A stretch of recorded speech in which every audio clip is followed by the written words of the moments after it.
बिस्मिल्लाहिर्रहमानिर्रहीम। अस्सलाम वालेकुम जी, क्या हाल है। लास्ट टाइम हमने जो चैप्टर शुरू किया था चैप्टर नंबर 6 फार्माकोग्नोसी का हाइपर सेंसिटिविटी हमने शुरू की थी। आपका सबसे बड़ा चैप्टर है, जैसे कि आपको बताया।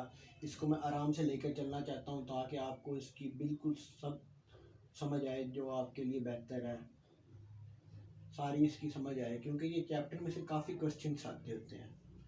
दूसरा, ये चैप्टर लेंथी बड़ा है और ये डिजीज़ के ऊपर, कॉन्सेप्ट के ऊपर सारा आपके दिमाग का खेल है। अगर इसको आप समझना चाह रहे हैं तो अगर आप थोड़ा सा दिमाग लगाएंगे तो ये आपके लिए मुश्किल नहीं है, लेकिन अगर आप थोड़ा सा भी दिमाग ना लगाएंगे तो फिर ये आपके इस चैप्टर में से जो आता है वो आपको पास भी कर सकता है और फेल भी कर सकता है। तो आपने ध्यान लगा कर इस चैप्टर में से लाजमी जो क्वेश्चन वगैरह हो वो आपने देखनी है, और मेरे मतलब जो लेक्चर्स होते हैं उनको गौर से पढ़ना भी है और देखना भी है। ठीक हो गया जी। हाइपर सेंसिटिविटी लास्ट टाइम हमने पढ़ा, हाइपर सेंसिटिविटी क्या होती है। हाइपर सेंसिटिविटी आगे मतलब उसकी टाइप 4 थी, बताया आपको। फिर उसकी पहली जो टाइप थी इमीडिएट हाइपर सेंसिटिविटी, एलर्जी जिसको कहते हैं, उसके बारे में हमने पढ़ा कि उसके साइंस एंड सिम्टम क्या होते हैं। आज हम पढ़ेंगे कि जो पार्टिकल्स, एलर्जन पार्टिकल्स या जिनको आप फॉरेन पार्टिकल्स कहते थे, उनके बारे में आप पढ़ेंगे जिनकी वजह से हाइपर सेंसिटिविटी और एलर्जी हो रही होती है। बेसिकली जो एलर्जी हो रही थी हाइपर सेंसिटिविटी की टाइप 1, जिसको हम क्या क्या कहा था, इमीडिएट हाइपर सेंसिटिविटी कहा था, उनकी उसकी वजह क्या होती है और वो होती किस वजह से, तो वो आज हम डिटेल से पढ़ेंगे इंशाल्लाह। शुरू करेंगे हम। लास्ट टाइम हमने साइंस एंड सिम्टम पढ़ लिए थे। आज हमने शुरू करना है एलर्जन पार्टिकल्स। चलें।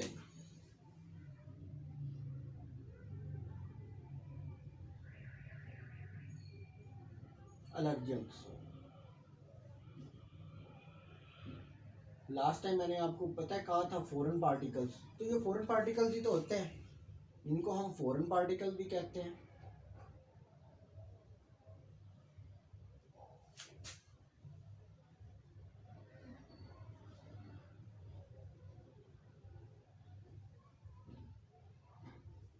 और फिर इनको हम प्रोटीन पार्टिकल्स भी कहते हैं या एंटीजन भी कहते हैं।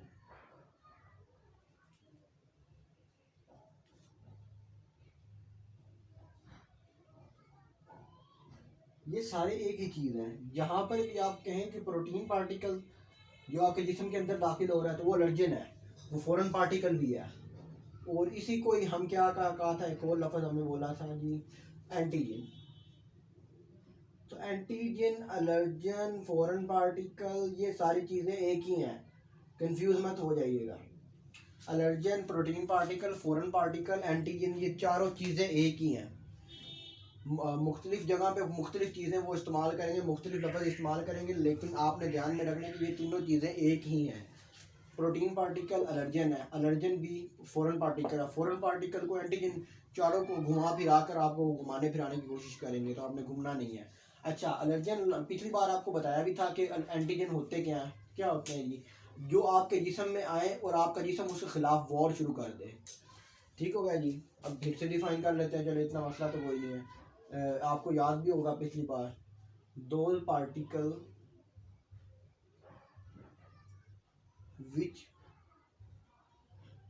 provokes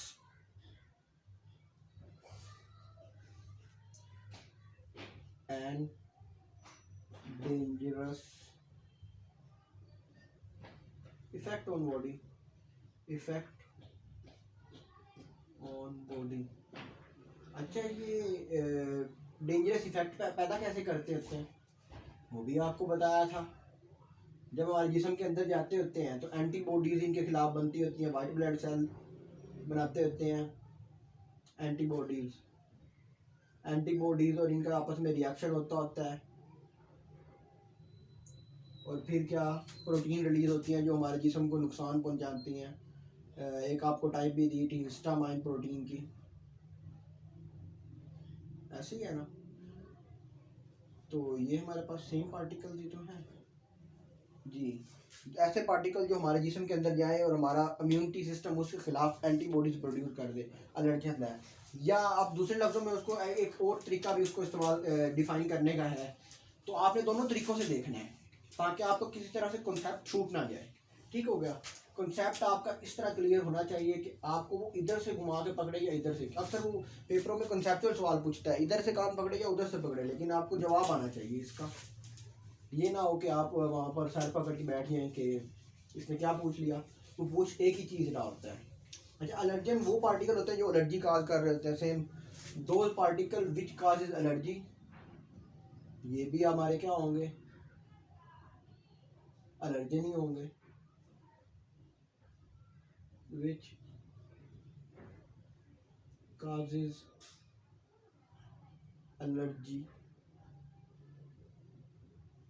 ठीक हो गया, ये भी एलर्जन है, इज नाउन एज एलर्जन।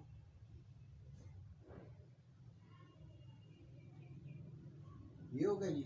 अच्छा, इसके अलावा हमारे पास एक और टाइप भी होती है, एक और तरीके से भी इसको डिफाइन कर लेते होते हैं। दोज पार्टिकल विच, हमने पिछली बार पढ़ा था एलर्जी क्या होती है, चेंज बॉडी रिएक्शन। तो those particle which change body reaction, काफ़ी तरीके हैं, आप किसी तरीके से भी डिफाइन कर लें, कोई मसला नहीं है, एक ही चीज़ है। Those particle which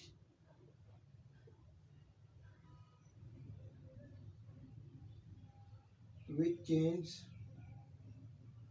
normal body functioning. अब नॉर्मल बॉडी फंक्शनिंग को जो चेंज कर रहा है particle, protein particle, normal body functioning.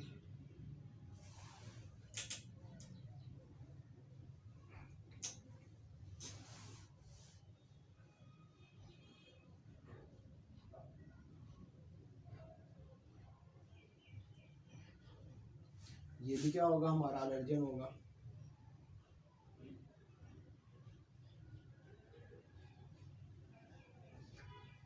तो वही बात आ गई ना, कान इधर से पकड़ लें या उधर से पकड़ लें, एक ही बात है।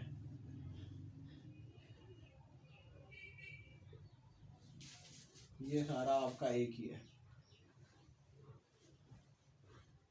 ये भी ये भी देख लें, कोई फ़र्क नहीं है, इतना ज़्यादा फ़र्क नहीं है।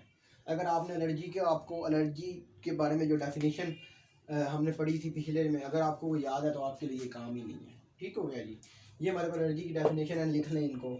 अगर आपको बुक की ज़्यादा मुश्किल लगती है क्योंकि वो थोड़ी सी बड़ी है, तो ये काफ़ी है, इतनी आप ये कर सकते हैं, इनमें से एक कर लें।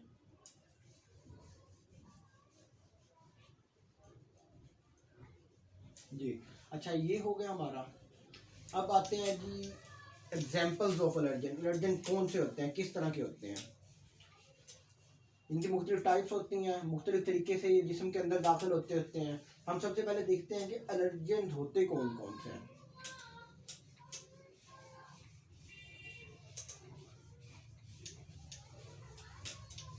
जो लोग बायो पढ़ के आए हैं वो एक लफ्ज़ से बड़ा ज़्यादा सारा उनको पता होगा क्या चीज़ के बारे में बात कर रहा हूँ।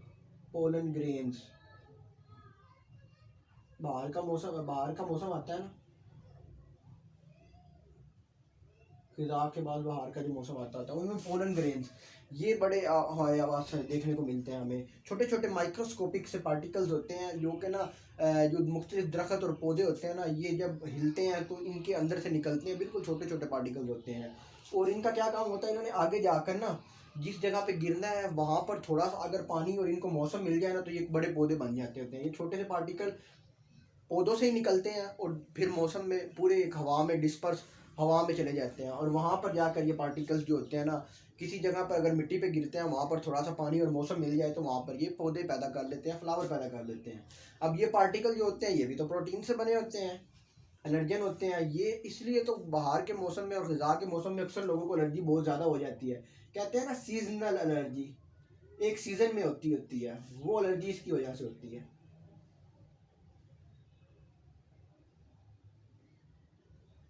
सीजनल एलर्जी वो इसकी वजह से होती है सीजनल एलर्जी हमारे पास एलर्जन पार्टिकल्स की वजह से। तो ये क्लियर हो गया। उसके बाद जी हमारे पास और क्या होता है एलर्जन की। हाँ, अगर आप मुख्तलिफ़ चीज़ें खा रहे हैं, क्या नाम है, कोई भी एक ऐसी चीज़ खाने की वजह से, जो खाने वाली चीज़ है उसकी वजह से आपको अगर एलर्जी हो रही है तो वो भी एलर्जन ही कहलाएगा। जैसे कि आपका है नट्स, सूखा फ्रूट जिसको कहते हैं यहाँ पर,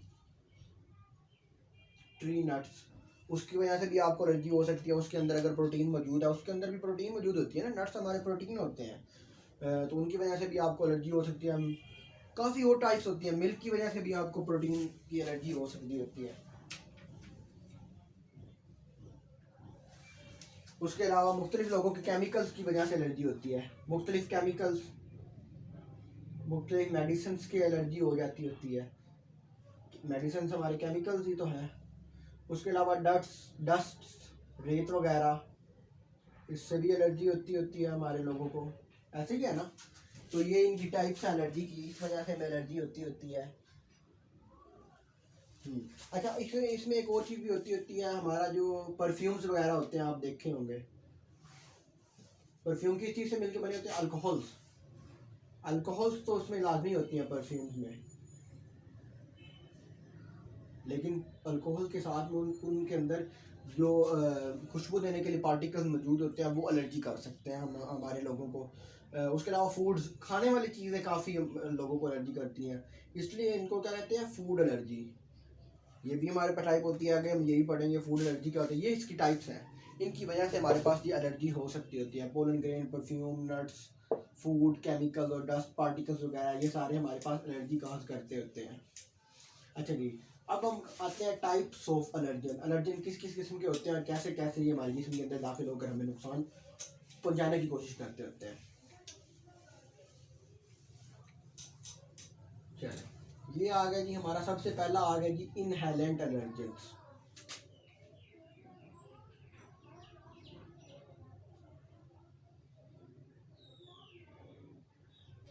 इनहेलेंट एलर्जेंस ऐसे एलर्जन जिनको हम अपनी सांस के अंदर ऊपर लेके जाते हैं, अंदर इनहेल करना।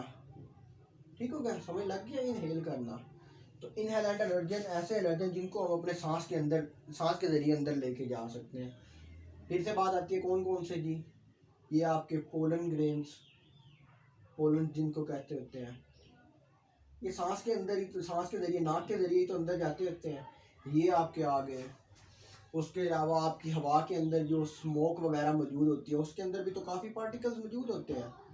हमारी जो है मौजूद स्मोक, धुआं, इसके अंदर पार्टिकल होते हैं। इसके अलावा जी, इसके अलावा आपकी एयर है, इसके अंदर कितने माइक्रो ऑर्गेनिज्म मौजूद हैं आपको पता है, अनगिनत, नहीं गिना जा सकता।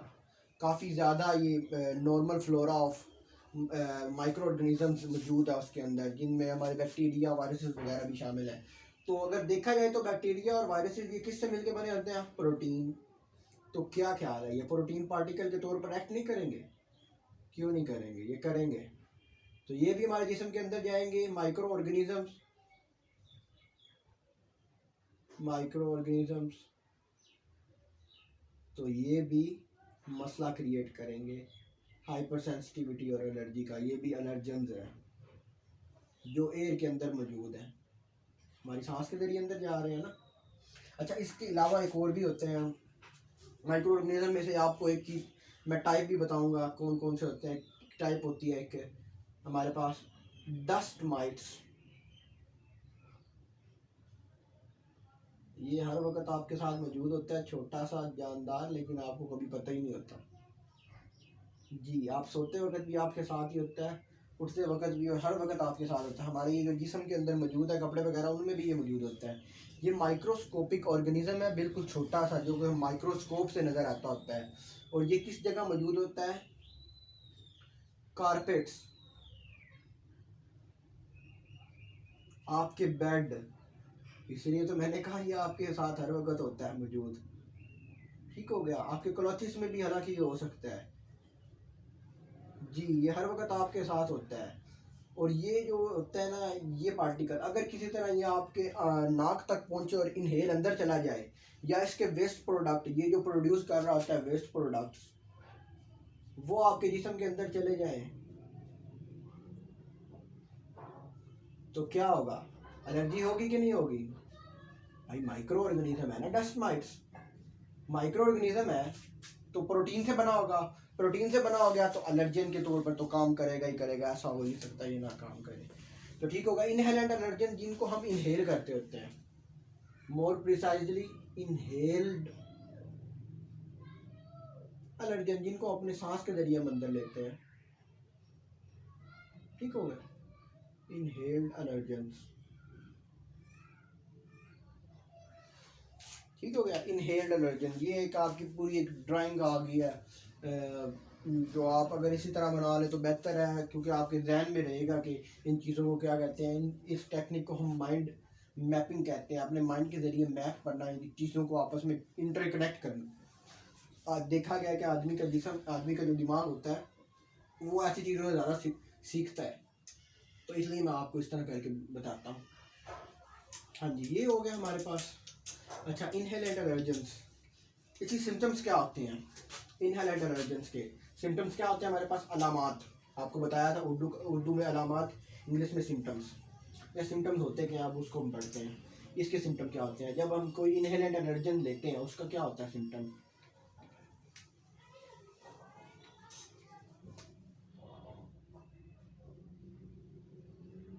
सिम्टम,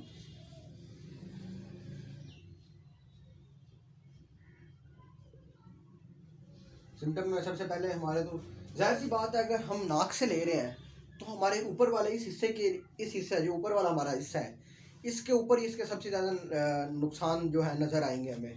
तो पहला नुकसान कौन सा होगा हमारा, स्नीजिंग। क्या आती है स्नीजिंग, बहुत ज़्यादा छींके आने लग पाना, जिसको पंजाबी में नीचे कहते हो, ये स्नीजिंग होती है, सिम्टम है इसका, ठीक हो गया।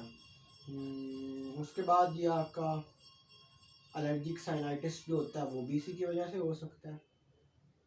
सांस की एलर्जी पढ़ा था आपने पीछे। अब जो आपने पीछे पढ़े हैं ना उनको आपने अप्लाई करना है। जैसे जैसे अगर इनहेल कर रहे हैं तो इनहेल की वजह से कितने मसले हो रहे थे। एलर्जिक कंजक्टिवाइटिस, आँखों का लैक्रिमेशन ग्लैंड का जो है ओवर एक्टिव हो जाना। लैक्रिमेशन ग्लैंड कौन सा आता है ये आपने याद रखना है, मैं आज आपको बता रहा हूँ। लैक्रिमेशन ग्लैंड आपका आंसू प्रोड्यूस करने वाला ग्लैंड, ऐसा ग्लैंड जो आपके जिस्म के अंदर आंसू पैदा करता होता है ना, वो ग्लैंड। तो ये हमारे जिस्म के अंदर जाएंगे, लैक्रिमेशन ग्लैंड एक्टिव हो जाएगा, बहुत ज़्यादा तादाद में हमें आंसू कह लें, या एक वो अक्सर एलर्जी होती है ना लोगों को, उनको आंखों से पानी आने लग पड़ जाता है, तो ये लैक्रिमेशन उसी की वजह से हो रही होती है। ये हमारे इनहेलेंट एलर्जेंस हो गए। अच्छा जी, इनहेलेंट के बाद हमारे फूड एलर्जेंस, या जिनको हम कहते होते हैं जो हम खाते होते हैं, वो एलर्जन अब आगे हमारे आएंगे।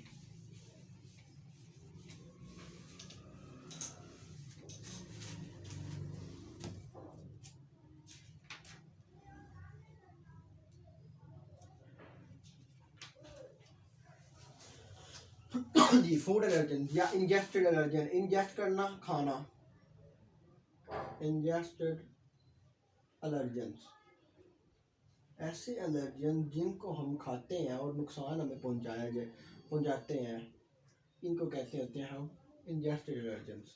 अच्छा, ये इंजेस्टेड एलर्जन जो होते हैं और किस टाइप के होते हैं, किस किस्म के होते हैं, मतलब ये कैसे नुकसान पहुंचाते हैं, हालांकि हम इनको खा रहे हैं। तो भाई एलर्जन जो होता है ना वो किसी एक बंदे को नुकसान पहुंचा रहा है, हो सकता है जो मिल्क है ना, मिल्क किसी एक बंदे के को नुकसान पहुंचा रहा हो, लेकिन ज़्यादा बंदों को तो नहीं नुकसान पहुंचाता वो मिल्क, ऐसे ही है ना। तो ये जो एलर्जन होते हैं वो सबके लिए एलर्जन नहीं होता, हो सकता है मुझे मिल्क से एलर्जी हो लेकिन आप खाएं तो आपको एलर्जी ना हो। तो ये चीज़ें जो होती हैं एलर्जन, वो सबके लिए एक तरह के नहीं होते, हर बंदे के लिए अलग एलर्जेंस होते हैं, डिफरेंस होता है उनका एलर्जेंस का, ठीक हो गया जी। अब एलर्जेंस के बाद इंजेस्टेड एलर्जेंस ये होते क्या, जिनको हम खाएं, जो फूड हम खाते हैं ना, ये हो सकता है मे बी कंटामिनेट हुआ हुआ हो, कंटामिनेट मतलब आलूदा हुआ हुआ हो किसी चीज़ से, होते हैं कंटामिनेंट इसके अंदर मौजूद हो। अगर इसके अंदर कंटामिनेंट मौजूद होंगे, कोई भी माइक्रो ऑर्गेनिज्म मौजूद होगा, तो वो हमारे खाने के अंदर चला जाएगा और फिर क्या करेगा जी, अपना काम दिखाएगा, उसने क्या करना है, उसने एलर्जी प्रोड्यूस करनी है। अच्छा जी, कंटामिनेंट्स हो गए। इसके बाद हो सकता है जो हम खाना खा रहे हैं उसके अंदर जो चीज़ मौजूद हो वो हमारे लिए मुआफिक ना हो, हमें वो फ़ायदा ना दे रही हो, हमें नुकसान कर रही हो। जैसे कि मतलब आपको पता है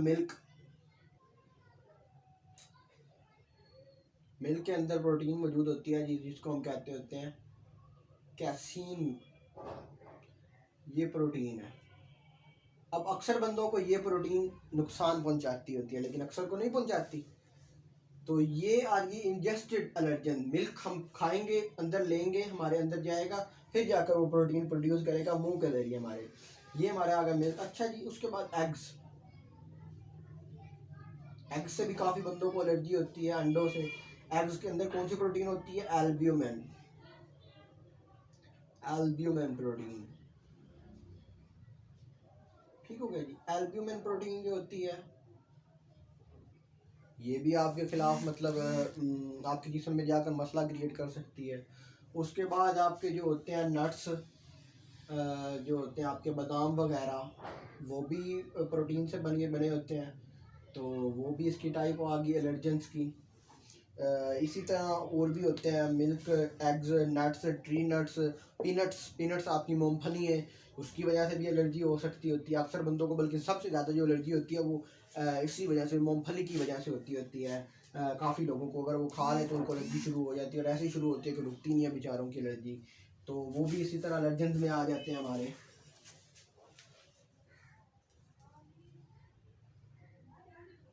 अच्छा जी, यहाँ पर जो होता है ना, फूड एलर्जी के बारे में हमने पढ़ा। अब फूड एलर्जी जो होता है वो क्या होती है? फूड एलर्जी में आपका क्या होता है? आपका जिस्म के अंदर पेन शुरू हो जाती है एब्डोमिनल पार्ट्स में, पेट के अंदर। लेकिन जब आपको एसिडिटी वगैरह या मैदे की प्रॉब्लम होती है तब भी तो आपको पेन शुरू होती है। लेकिन दोनों चीज़ों को डिस्टिंग्विश किया गया है। जब आपका मतलब जो होता है ना, मुख्तलिफ चीज़ें हैं। जब आप कोई चीज़ एलर्जी खाएं, ऐसी चीज़ खाएं जिससे आपको एलर्जी हो, मतलब आपने मिल्क पिया है, उसके अंदर कैसीन मौजूद है, आपको उससे एलर्जी है, तो वो प्रोटीन आपके खिलाफ एक्शन करेगी। लेकिन अक्सर लोग होते हैं जिनको किसी और वजह से एसिडिटी वगैरह भी होती है, तो ये दो चीज़ें आपने अलग-अलग रखनी है। फूड एलर्जी और चीज़ है, और आपका जो स्टमक प्रॉब्लम होता है ना वो अलग है। इन दोनों को मिक्स नहीं करना। ठीक हो गया। ये अलग अलग चीज़ है। अच्छा जी, अब इसके साइंस एंड सिम्टम्स क्या होते हैं? काफ़ी साइंस एंड सिम्टम्स होते हैं, तो देखते हैं जी, कुछ देखते हैं हम। सिम्टम्स, अलामात। अगर हम खा रहे हैं तो हमारे मैदे में नुकसान पहुंचाएगा हमें। स्टमक एक, ये इससे परेशान नहीं हो जाना आपने। स्टमक एक ये एक ही चीज़ होती है। स्टमक एक का मतलब होता है कि मैदे के अंदर दर्द होना शुरू हो जाए। एक दर्द को कहते हैं स्टमक एक, स्टमक एक दर्द। ठीक हो गया, दर्द होने लग पड़ना जिस्म के अंदर, जिस्म के अंदर कह रहा हूँ, मैदे के अंदर। इसके अलावा आपका कौन सा होता है? डायरिया वगैरह होने लग पड़ना, पेचिस लग जाना, आपको वोमिटिंग होने लग पड़ना। तो आप अंदाज़ा लगा लें जो पीछे सिम्टम पड़े थे, जितने भी पेट के रिलेटेड होंगे वो सारे के सारे यहाँ पर ऑपरेट करने लग पड़ेंगे और होने लग पड़ेंगे। वोमिटिंग होने लग पड़ेगी, कुछ बता रहा हूँ ना आपको, वोमिटिंग होने लग पड़ेगी आपको। और उसके अलावा जी आपको डायरिया हो जाएगा, पेचिस बहुत ज़्यादा आने लग पड़ेंगे। ठीक हो गया, कोई चीज़ खाने पे दिल नहीं करेगा। इस तरह के काफ़ी सारे सिम्टम जो आपने पेट के रिलेटेड पड़े थे वो सारे के सारे यहाँ पर ऑपरेट करेंगे। ठीक हो गया। उसके अलावा कुछ और भी होते हैं ऑपरेटर, जैसे कि खाने की वजह से हाइव्स वगैरह, छोटे छोटे दाने आपके जिस्म के ऊपर बनने लग पड़ेंगे। ये 1 से 2 दिन के बाद बनेंगे। जब आपको ये फूड एलर्जी होगी, हाइव्स बनना शुरू हो जाएंगे, है फीवर हो जाएगा आपको ज़्यादा। ये सारे साइंस एंड सिम्टम्स हैं। हाइव, फीवर, स्नीजिंग, तकरीबन एक ही तरह के सारे आपको ना ये होने लग पड़ेंगे। आज हमने 2 टाइप्स पढ़ ली, मेरे ख्याल में इतना काफ़ी होगा आपके लिए। जो 2 टाइप्स हमारी रहती हैं वो इंशाल्लाह हम कल पढ़ेंगे। उसके बाद हमारा जो टॉपिक शुरू हो रहा है वो बहुत बड़ा टॉपिक शुरू हो रहा है। उसमें आपको जो है ना कंसंट्रेशन की नॉलेज की ज़रूरत होगी, क्योंकि वो जो हमारा टॉपिक है वो हाइपर सेंसिटिविटी की टाइप्स हैं। जो 4 टाइप्स हैं जिनको हम सेल्स, जिनको हम कॉलम्स एंड जेल्स क्लासिफिकेशन कहते होते हैं। Coombs and Gell classification of हाइपर सेंसिटिविटी काफ़ी बार आ चुका है, इस बार भी मेरे ख्याल में आया हुआ है ये हाइपर सेंसिटिविटी के बारे में। तो आपने इसके ऊपर जो है ना आपका नॉलेज जो है वो बड़ा गेन नॉलेज होना चाहिए आपको, ताकि आप इस चीज़ों को पढ़ सकें अच्छी तरीके से, बेहतर तरीके से। क्योंकि ये सारा कंसेप्ट है आपका। अगर आप कंसेप्ट को नहीं देखेंगे तो आप गए, ये खेल आपके लिए नहीं है। आपने रट्टे नहीं लगाने, रट्टे लगाने का ख़त्म हो गया हमारा काम। रट्टे पहले लगते थे आपके मैट्रिक में, लेकिन अब आप हायर लेवल पे आ गए। अब आप यहाँ पर रट्टे लगाएंगे तो फिर आप पेपर में खुद ही अपना जो अंजाम होगा उसके ज़िम्मेदार होंगे आप। ठीक हो गया जी, आज का हमारे लिए इतना ही काफ़ी था। अगर आपको अब कोई क्वेश्चन वगैरह होगा तो इंशाल्लाह आप मुझसे कमेंट सेक्शन में बात करेंगे। मैं जितना जल्दी हो सके इंशाल्लाह रिप्लाई करूँगा। जूम मीटिंग के थ्रू जो होती हैं आपकी, उनके थ्रू आप कांटेक्ट कर लें। ईमेल मेरा दिया गया, उसके ऊपर भी आप कांटेक्ट कर सकते हैं। तो इंशाल्लाह मैं जितना जल्दी हो सके रिप्लाई करने की कोशिश करूँगा जी। That's it for today. अल्लाह हाफिज़, टेक केयर योरसेल्फ। अस्सलाम वालेकुम।